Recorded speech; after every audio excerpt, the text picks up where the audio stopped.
Bonjour, cette vidéo est destinée à vous aider à vous connecter pour la première fois à l'environnement numérique de travail du collège Rosa Parks. Voici la fenêtre qui apparaît lorsque dans un navigateur et un moteur de recherche, vous tapez ENT Rosa Parks. Pour pouvoir vous connecter, vous devez tout d'abord cliquer en haut à droite sur Se connecter. Une fenêtre apparaît et là, vous allez cliquer sur le profil qui correspond à vous, élève ou parent. Comme je n'ai pas de compte élève ou parent, pour ma part, je vais cliquer sur Autre, mais c'est la même fenêtre qui va apparaître ensuite, quel que soit le profil que vous allez sélectionner. Et donc, vous allez taper le prénom et le nom de famille séparés par un point. Donc prénom, point, nom de famille, et ensuite le mot de passe qui vous a été attribué, soit qu'il vous ait été donné par le professeur principal de la classe de votre enfant de 6e, soit qu'il ait été envoyé par mail si vous l'avez préalablement renseigné, ou alors il faudra que vous le demandiez, par exemple, au secrétaire du collège.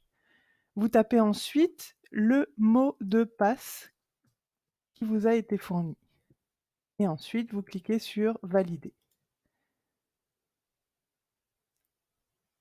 Pour la première connexion et uniquement la première connexion à l'ENT, voici l'écran qui apparaît avec la charte d'utilisation donc de cet environnement numérique de travail.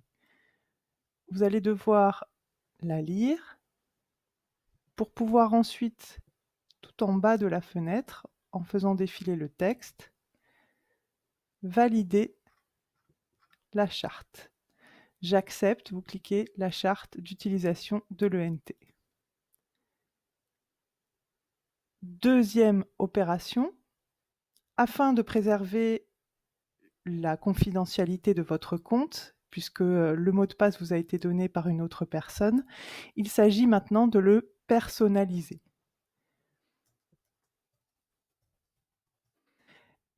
Je précise de suite,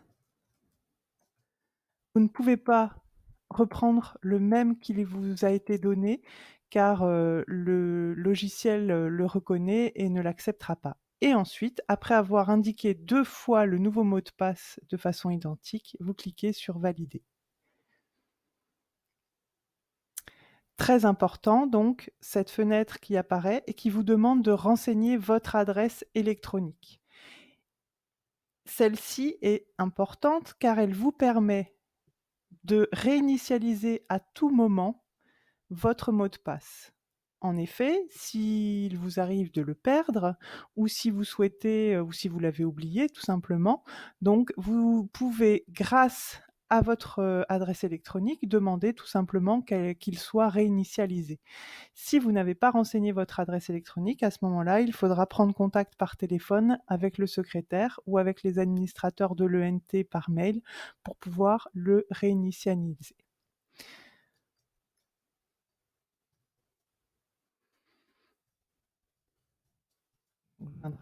J'adresse Je mets une adresse et ensuite, donc vous précisez si vous souhaitez être informé sur cette adresse, soit recevoir des notifications de mon établissement. Quand, par exemple, un professeur écrit un message ou l'administration, vous pouvez recevoir, mais vous n'êtes pas obligé d'activer cette option, des notifications sur l'adresse mail que vous aurez renseignée. On enregistre les modifications. Et voilà, vous êtes dans l'environnement numérique de travail du collège Rosa Parks. À gauche, donc votre nom et votre prénom. Et voici les différentes rubriques donc de cette ENT. Je vous remercie de votre écoute. Bonne navigation.